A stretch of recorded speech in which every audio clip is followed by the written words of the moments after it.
This is All Dolphins Talk on the Lads Football Network as the Miami Dolphins win again. That's right, 29-21 over the Chargers by 5. Not only did that's excellent that you hit it right on the head there, Alan, with the 5. Not only is it 5 straight wins, but they were my 5-star pick of the week because last There you week we go. talked about it. No respect. Giving just 2 points at home. Are we finally going to give this team respect? And maybe we will. We'll find out the next time they play a good team or a winning team, because that's not going to happen for a few more weeks. So, Yeah, it's about a month on the road. yeah. How's it going, Alan? It's going very well. I don't know if it's going as well as it's going for the Dolphins, but it's going very well. Like you said, they're on a major roll there. It was kind of weird that they wouldn't have been favored by more points than that against the Chargers, which is a team that just has mastered the art of finding ways to lose, and they did it again Sunday. Yeah, they should have been like a 4-point favorite. 4.5, I thought. And they were 2.5. So, but anyway, good for me. As the Dolphins. There you go. And good for you and good for the Dolphins. There you go. Yeah, and look, the Dolphins are only. And look, I know that they only should be a 3-point favorite at Denver because this is the NFL and you're on the road, and I'm not. That's a normal line, but I see no reason not to like Miami again in that matchup. But we'll talk about that a little bit later on. Miami now just a half a game back of Buffalo after the Hail Mary loss by the Bills. That opens up a little bit of a door, a little bit of a crease in the door now, Alan, for the AFC East title. Oh, no question.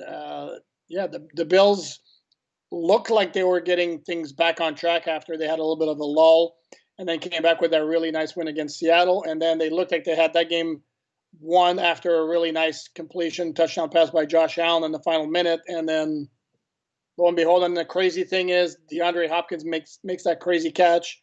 Oh, by the way, in between probably the 3 best DBs, not probably the 3 best DBs on the Bills roster, including All-Pro Tre'Davious White, Yep. along with Micah Hyde and Jordan Poyer. And all of a sudden now the Dolphins even in the loss column. And of course, we can point to that big Week 17 matchup in Buffalo. And who knows, maybe right now it'd be kind of cool if they moved that and made that the primetime game for Week 17 instead of sticking us with an NFC battle like they do every other year. And it just also the Hail Mary play, it reminds you why teams in those circumstances will even take offensive players off the sidelines because they're 6'5", they're 6'4". That was the issue for the Bills. Yeah, White is a top corner, but he's just not tall enough in a Hail Mary situation. You should look. That stuff never happens. But I would venture to say the next time Sean McDermott's in that spot, he's going to have his tallest wide receiver back there next time. No, and it's crazy. And then you got to give all the credit to Hopkins for making awesome. the play. But you look at the logic. It's one guy going up to catch a ball against 3 guys whose only job is basically to knock the ball away. Logically, it shouldn't happen. It shouldn't. But those things every once in the blue moon do happen. And now we'll see what happens with Buffalo and whether or not it causes something, because like you said, they were just getting on a roll. They had beaten the Patriots, their arch nemesis. And here was everybody's arch nemesis in the AFC East. And then it just looked like, here they go. And they couldn't seal the deal. So we'll see if it rocks their confidence at all. No, the worst part for Buffalo, too, is they're going into a bye. So they have to think about that game for a little bit longer than normal. Yep. And if the Dolphins win on Sunday, they'll be mathematically tied with Buffalo. And the Patriots are at Houston this week. A huge win for New England over Baltimore. But Miami still a clear 2 games up on New England, and they play New England, of course, at home again. When is that matchup? Like in about a month or so, or December 20th? It's the last late game of the season. Okay, so that's one of the late games as well. All right, but it's a packed 6-3 in the AFC. You have 6-3 teams in the AFC, which is why, hey, if you can win the division, that really, you don't have to be put in the mix with all those other teams fighting for the wild card spot. But it's good for the AFC that this year they have a 7th team, because the AFC is so competitive. Yep. No, it's crazy. You got 9 of the 16 teams are 6-3 or better. I mean, it's And again, this is what happens. But the bottom feeders are really, really bad with the Jets that are 1-9, Jacksonville's 1-8. So you got that major Yeah. disparity. But there's going to be two teams, two very good teams that are not going to make the playoffs this year in the AFC because of the way the conference is, and uh, obviously we'll find out who those are. The Dolphins have the benefit of having a very favorable schedule. You don't want to play the schedule game, but bottom line remains is they're playing at Denver Sunday, and after that, it's at the Jets, and then they have Cincinnati at home. So they're staring at a very good possibility of being 9-3 heading into the final four games. And I think because there are so many 6-3 teams, if you hit the 10-win mark, you're in. Because there's no way a 10-win team with 7 teams that would just be so hard to fathom that a 10-win team with an extra spot in the playoffs wouldn't make the playoffs. That would be so. I think if you get the 10-win mark, I think you're safe.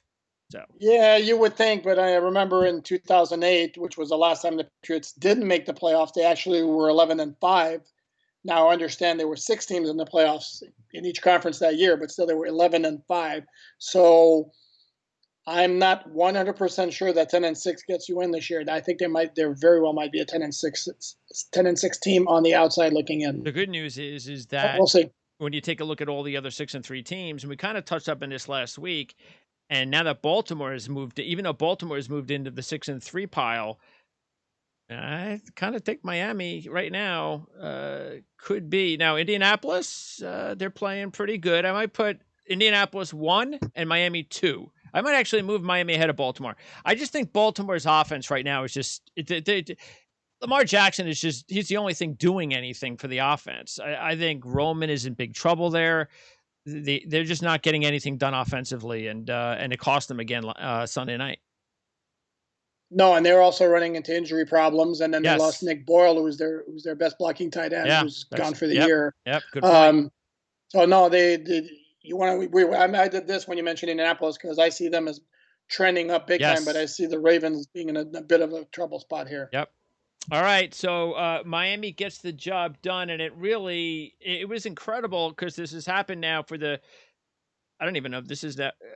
Well, the big play in the Ram game happened a little bit into the game, but for the second straight week, like real early in the game, like the very beginning of the game, Miami gets one of these huge defense/special teams plays to Mm-hmm. give them a 7-0 lead. And Van Ginkel, who nobody probably knows who this guy is outside Miami. And it's not like he's having an all-pro year, but he's epitomizing what a lot of these other players are doing on this Miami Dolphin defense and special teams is they're making plays. And Van Ginkel's made a few big plays already this season, and that leads to Ahmed's touchdown run. And that was another guy. Ahmed had a heck of a game. He looked really fast coming out of that hole. You sound like you enjoy pronouncing Ahmed's name quite a bit. Yeah, well, they were kind of saying it on TV, so I thought it was kind of funny the way they were pronouncing it. Yeah, it's the way you they want to pronounce make it, sure so I that get it. correct. They want to make sure they weren't pronouncing it Ahmed when it's Ahmed. Yeah, exactly. Yeah. But you look at that play though; it's again.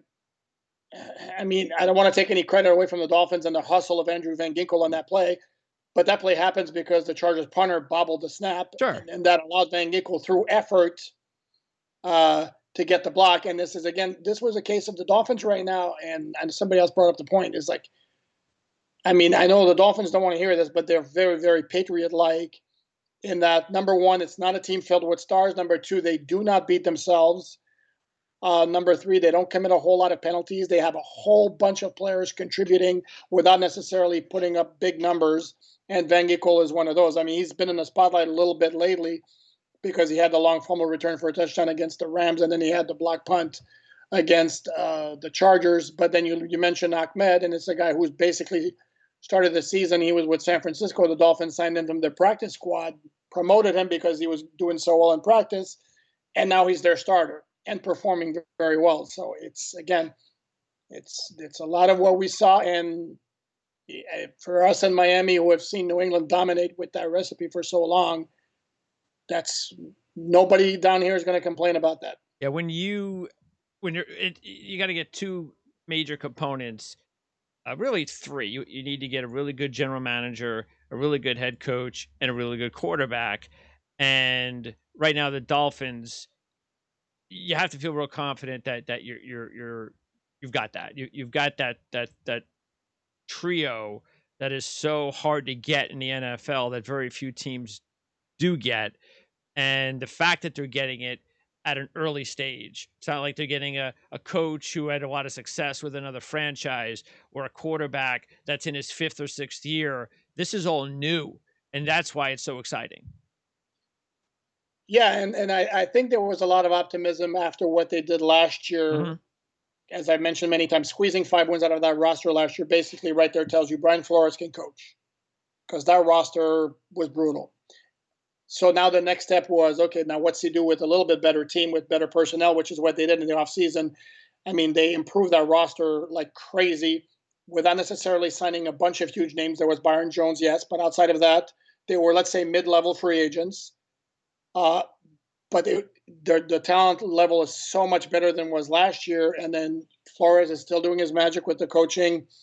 I mean, on defense, they are driving quarterbacks crazy. You can just see opposing quarterbacks, like other than Kyler Murray, because he's so darn fast that he could, I mean, sprint around the Sure. pressure. Like a Jared Goff, Justin Herbert, those guys had a hard time. And Justin Herbert's a guy with mobility, but you see them, the confusion that they create. There was a third down play very early in the game that was such a great example. So 3rd and 3, I want to say, on the Chargers' first second drive after the Dolphins had taken the quick lead, where the Dolphins threw a blitz at him and he had a quick outlet to Keenan Allen, who was wide open, and Herbert, seeing the blitzer right in his face, and basically hurried to throw and overshot it by 5 yards. Punt, Dolphins go back and score, make it 14-0. And it's just, that's what they've been doing. So you see a team that's really, really well coached. Um, the job they've done in terms of player acquisition has been outstanding, because, again, the talent level is so much better. And so far in 3 starts, Tua certainly looks like the real deal. So, again, yeah, exciting times down here in Miami, and it's been a long time coming. And at 14-0, it looked like even if you just kick a field goal, Mm-hmm. teams just don't come back not only down 17-0, but losing teams down 17-0 on the road against winning teams don't come back down 17-0, let alone 21-0, which could have been the case. And then the freakish fumble, which I mean, the game was about to almost be over. And Mm-hmm. then it turned Yep. into, well, we have to kind of fight hard now for an extra couple of quarters because of one fluky play. And the Chargers were able to capitalize on that. They had a 4th and 1 that they capitalized as well. And all of a sudden, it was a game at 14-7. That obviously was a huge play. But then the other turning point was at 20-14, the Mm-hmm. Howard interception early in the fourth quarter returns it to the 32, and the Dolphins were able to punch it in, win the game, and Sanders money again, key field goals, not easy ones, and the key players are making big plays. That duo of Howard and Jones. And look, Jones still, I don't know, he didn't intercept passes at Dallas, so the fact that he ain't getting them here, not a big deal. As long as he's shutting down the other guy, who cares? Because Howard's getting all the interceptions, and it's really that was as key as interceptions he's had all season. Oh, it was the biggest play of the game, because if you recall the circumstances, it was 20-14. It was the second or third play of the fourth quarter, and the Chargers were close to midfield. And again, this was another play where the Dolphins brought a blitz. And then, basically, if you see the replay from up top, it's basically Howard kind of ran the route for Mike Williams and then beat him to the spot with his physicality and made the play, because Howard always makes a play pretty much when the ball's in his direction. And yet again, he showed you why he's an elite cornerback. And you mentioned Byron Jones on the other side. Yeah, he's been just as valuable. Those two guys, and you could even throw Eric Rowe in there, with the way he's covering tight ends, are the key to the entire operation on defense, because they allow the Dolphins to be so aggressive with their blitzing. You know what? When a player like Howard makes that play, uh, it shows you the difference between an elite corner and just an average corner. I don't know how many times you see that where there's a blitz, quarterback throws the ball in that spot, and it's basically incomplete. great play by the blitz, forces an incompletion, and you're as a fan, or sometimes the receiver will actually the DB will actually allow the receiver to cut in front of him and still make the catch. And as a fan, you're saying, "Come on, man! You're running a blitz. Uh, this is all the whole game about trusting who's behind you. If you can read the quarterback and see that he's going to have to get rid of the ball early, and that you go for it. You try to make the interception. You don't sit back. You don't just try to make the defense. Maybe I'll just try to make the tackle. So that is so important, and that's why that position is so important in this league, to find guys not only that can cover, but that can make the turnover play. That is such a big part of a defense. Oh, no question. And I've gone back to this a few times as well, that if you look at the 2018 New England Patriots defense that completely stifled the Rams in the Super Bowl, with Brian Flores as the de facto defensive coordinator, was calling the defense, didn't have the title, but basically it was his defense. The strength of that defense was a secondary with Stephon Gilmore, the McCourty twins, Patrick Chung, Jonathan Jones. I may forget some, but I mean, Yeah. very deep, great secondary. And that's kind of the blueprint of what they did here. That's why they went out and got Byron Jones in free agency, doubled it up by picking Noah Benogany in the first round of the NFL draft with their third of 3 first-round picks, even though right now he's relegated to special teams. But that was sort of the idea of let's build up that position, because if we have that strengthened, it's going to allow us to do so much more up front. And you're seeing the results. And not only are they winning and playing great defense, it's actually a whole lot of fun to watch, just the way they line up with 7 guys at the line of scrimmage. Sometimes they bring all 7. Sometimes they drop a few back. I mean, it's just a whole lot of fun to watch. Other players that stepped up, because we asked this, we basically posed the question of, would there be a receiver or two that would benefit the most from Tua replacing Fitzpatrick? And a couple of guys that it seems to be affecting positively are Gesicki, and maybe even the most is Jakeem Grant, because we kind of, all right, maybe could this possibly be a guy? And obviously they traded Ford, so that opened up an opportunity for Grant as well. But the kid is just so exciting with the ball in his hands. And I know you had talked about his inconsistency, whether it's route running or his hands as well. And that's something that a lot of receivers have got to get better at for their quarterback to trust them.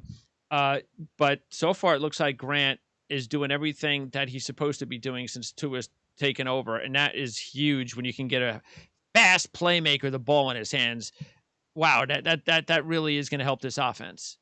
No, and I'm glad you mentioned Gesicki at the same time, though. But the thing with Jakeem Grant, it's funny, dude, because every time he does a media session, he's always telling us that he's a receiver first before he's a returner, which he was at Texas Tech. Sure. The thing is, in the NFL, he hasn't shown the consistency. And granted, he wasn't given a whole lot of opportunities early on. But for him to show the consistency, what's going to happen? He's going to have to get more and more opportunities and keep producing the way he has. And so far this year, he's been on point. And he's been a great asset for this offense. The one thing about Jakeem Grant, also, he gets open. And that's the one thing, because you mentioned Mike Gesicki, and Mike Gesicki's had a weird season, because if you look at his numbers, he had a huge game against Buffalo in week 230 yards. He had 91 yards against San Francisco in the week 5, I want to say, was with 91 yards at the career-long 70-yard gain. That's 221 yards, and he's got 150 yards in the other 7 games combined. Yeah. And the problem I'm seeing with Mike Gesicki right now is you see the throws that are coming his way, and he's always with a defender tightly in coverage, which means he's not creating a whole lot of separation. And he had 2 catches on 5 targets against the Chargers, and the 3 incompletions, as I recall, were all good defensive plays where the DB is knocking the ball away, but he's just not that open. So that's becoming an issue that needs to be addressed. Devontae Parker also is getting into that same issue where he's not getting that wide open. Devontae Parker had 2 catches against the Chargers on 7 targets, which is not a very good catch percentage, and there were no drops. And I think there might have been 1 pass where Tua was really, really off the mark, so that was on him, and the rest, again, is you're just not that open. So that's going to become an issue, and that's what makes Jakeem very, very valuable right now, and that he's creating separation and getting himself open. And it's also important because other players, like, it seems like when when Smythe or Shaheen get the ball thrown their way, they're catching it. They don't get a lot of targets, but it seems like whenever they do get the opportunity, they can make the play. And we mentioned Ahmed, but also, even a guy like Malcolm Perry, who gets the Mhm. opportunity to make a couple of plays, including that crazy play where you would think he was in college. You can't get away with that in the NFL, but he did. He turned like a 5-yard loss into a 5-yard Mhm. gain. And Yep. he's young. He's learning the position. He's learned the Dolphins are learning of how they can try to get him more. And the fact that he threw the ball in college too, that can create a lot of other interesting ways that you can draw plays. So that's real important. And of course, we've talked about Lynn Bowden. He's kind of the same way, same type of player. Uh, so that's going to be huge, a huge part of their offense if they can figure out ways to get these guys, a couple of touches a game. And Perry sure looked good on Sunday. No, and I would think at some point you're going to see either Perry or Bowden throw one of those passes after taking a snap in the wildcat formation. Here's the thing, though, about the offense is if we're being honest, 2 of the last 3 weeks, they didn't put up very big numbers. So the term you would use for the offense is not, they have not been explosive. They've been just very efficient. And they can afford to be just that because the way the defense and special teams are creating big plays and even scoring points or setting them up for easy touchdowns. There may come a time, and there probably will come a time when the offense needs to produce more, and this is where you're going to need guys like Parker and Gesicki. In the meantime, there's nothing wrong with just modest passing numbers, complemented with a decent running game, and then cashing on your opportunities, which is the other thing they're doing. They're really, really good in the red zone. I think they were 3 for 3 against the Chargers, and then numbers have been really good with 2 at quarterback. So they're doing what they need to be doing, and bottom line is the W's every week. Yeah, and again, we have to look at this too as a team that is ahead of their plans already. I mean, they are exceeding expectations, and that doesn't mean that the Dolphins weren't supposed to contend potentially for a playoff spot this year. But the fact that now they're in the driver's seat for a playoff spot already after 9 games, they're ahead of the game, and they still need a couple of more drafts and free agent moves to solidify a championship team. And that's the good thing, is to know that there's a very young core here. Got the quarterback, and you got a couple of really nice pieces, but there's still a couple of more off seasons of infusing some more talent into this team before you can make it a championship team, and that'll come. No, and like you mentioned, they're way ahead of the game, and this is another step in that progression from complete rebuild to, like, last year was all about clearing cap space and acquiring draft capital and identifying players who you brought in, and they brought in so many players last year, guys you would move forward with, including, for example, Zach Sealer, who they signed to a contract extension Monday. And then this year was like the offseason was, we're getting more players, finding the quarterback, and then seeing where this takes us. And now we've seen Brian Flores can coach big time with a really bad roster. He can coach big time with a roster that's solid, maybe a little bit above average. I don't think anybody would call it an elite roster. And then the final step, and when you start thinking championship, is when they fill out those holes. Yep. Which, if you look, the 2 weaknesses on the team right now are running game and run defense, and those are 2 pretty key ingredients to a championship team. Oh, Once yeah. they fill those needs, then we'll see. Then Brian Flores says we'll see if he can take it to the next level. And again, there's absolutely no reason to think he won't, because he's done it every step of the way so far. And speaking of run defense, Raekwon Davis, we've talked about him and the opportunities that he's going to get now. And because he's moved over to nose tackle over the last few games, and he had a breakout game as far as his run defense. He led the team with 7 tackles. So it's 1 game. The Chargers are not a very good offensive line team, but it's still a good step. Oh, no question about it. It was very, very promising. The Chargers are not a very good running team. It's weird. It's weird in the game because if you watch the game, it looked like at times the Charger running game was controlling things, but yet you look at the final stats and the Chargers averaged 3.8 yards as a team, which is not good. So it was kind of those weird games. And Raekwon Davis as you mentioned, 7 tackles. It wasn't like he really made a whole lot of splash plays on defense, but obviously he was really solid, and that's a very encouraging sign. He's a guy who's got all the physical tools, uh, and there's been an issue with his consistency and playing up to his physical ability going back to his time at Alabama. And if this guy develops and becomes a big factor, then that's just another bonus for them. And I know most fans would probably think we were crazy, but we know We better. still are. We still are. Yeah, I know. Oh, sorry, guy. But, and I'd have to think a little bit harder on this, but I already would say that one of the top 3 defensive players of the year for the AFC is Emmanuel Ogba. No problem with that. Off the top of my head, I know Myles Garrett's playing lights out in Cleveland. I know TJ Watt's playing like crazy in Pittsburgh. And again, off the top of my head, I'm looking. If I look at other teams, I mean, Agba just shows up. I mean, game in and game out, it's uncanny. And the thing that's going to show up on the stat sheet against the Chargers was his sack.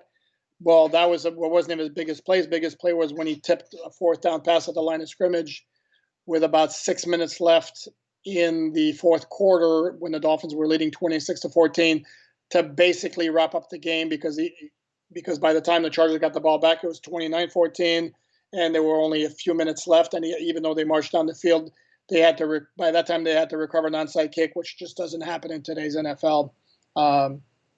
So yeah, that was a huge play, and he just game after game after game after game. You wait for him to not do anything, to not make an impact, and it hasn't happened. Well, what's his contract situation?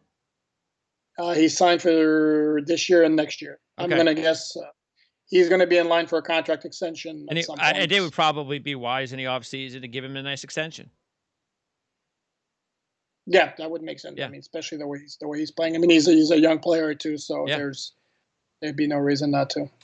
Okay, because Ahmed played so well, and Gaskin should be back soon, correct?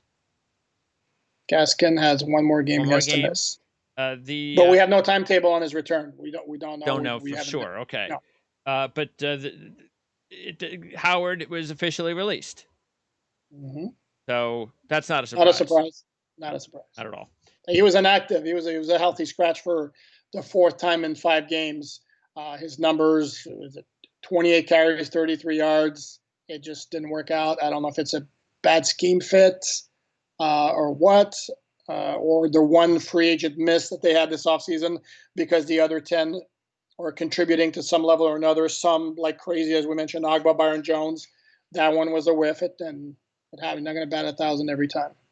As far as the Denver game, Drew Lock is dealing with sore ribs, so that's okay because even though he's not playing well, he's still a better quarterback than who the Broncos might have to play if Lock doesn't play. I mean, I would guess Lock's going to play. I would be surprised, but you never know. I mean, if that was Sam Darnold, he wouldn't play because Sam Darnold seems to opt out whenever he gets a chance. Meanwhile, yeah. Meanwhile, little shot there. The Dolphins have not only won their last 5, but they won it by a 31-17 margin.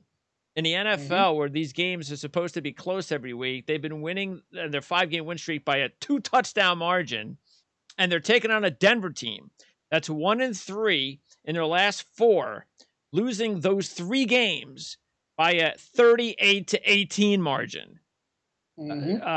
Meanwhile, Brian Flores, get this. This is the first time the Dolphins are a road favorite under Brian Flores.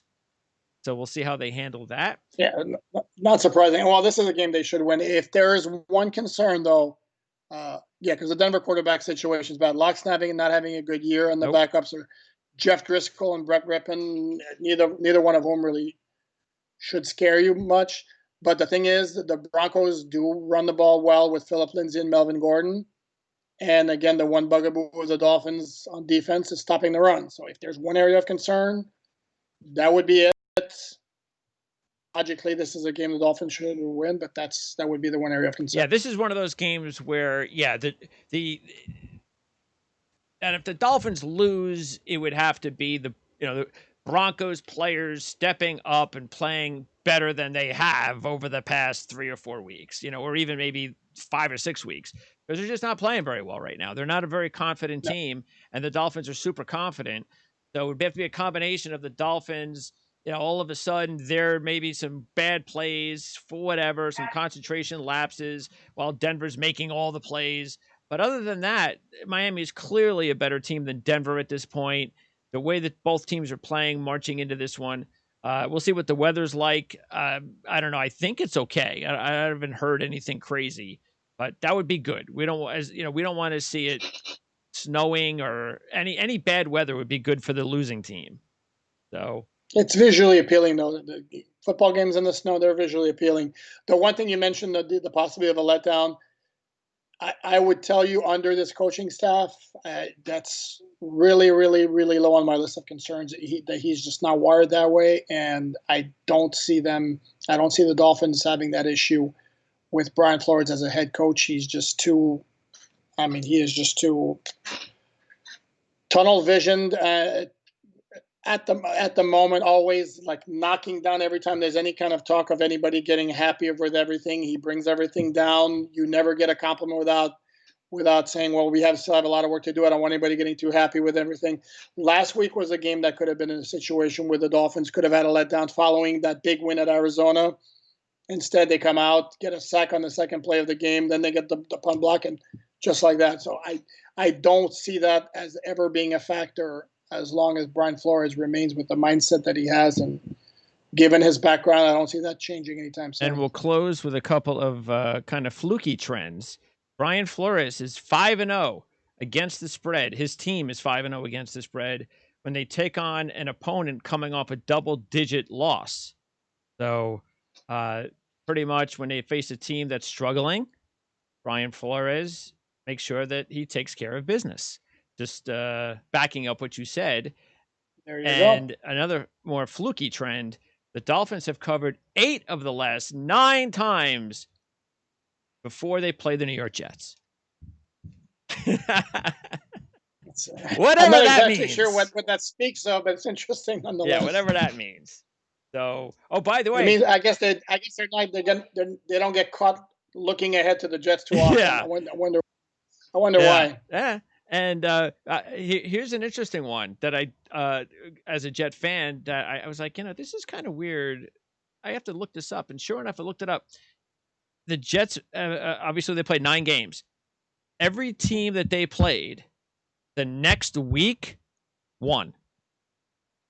So every time you take on the Jets this year, the very next week you win. That includes Denver upsetting the Patriots.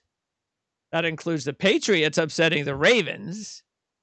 And I think there was another couple of upsets in there. So just a very weird kind of trend that after you take on the Jets, you have and that could be broken because the Chargers, the Jets opponent this week, will be at Buffalo the week after. And it means the Dolphins will beat the Bengals on December 6th because that's their game after playing the Jets. There you go. Well, first we'll see whether or not Buffalo holds on to that because we have to see if they can. Because if they do that, then is that the same weekend? Dolphins play the Jets on the 29th next weekend, and then the Bengals. Okay, and then the Bengals. Got it. So Thanksgiving Day weekend is going to be that's going to be the Jet game next week. Mm-hmm. Okay, yep, interesting. Jets. That means the Dolphins will celebrate early for the halftime. We'll see. That all depends, see if Joe Flacco is playing or not. But then again, he played well, and but that's something we'll talk about next week. All right, so Alan, appreciate it as always, and hopefully the Dolphins will keep this winning streak alive, and we'll see how that goes, and then we'll preview the Jet game. So thanks a lot. We'll talk to you next week. You got it. Always fun talking after a win. Go Expos!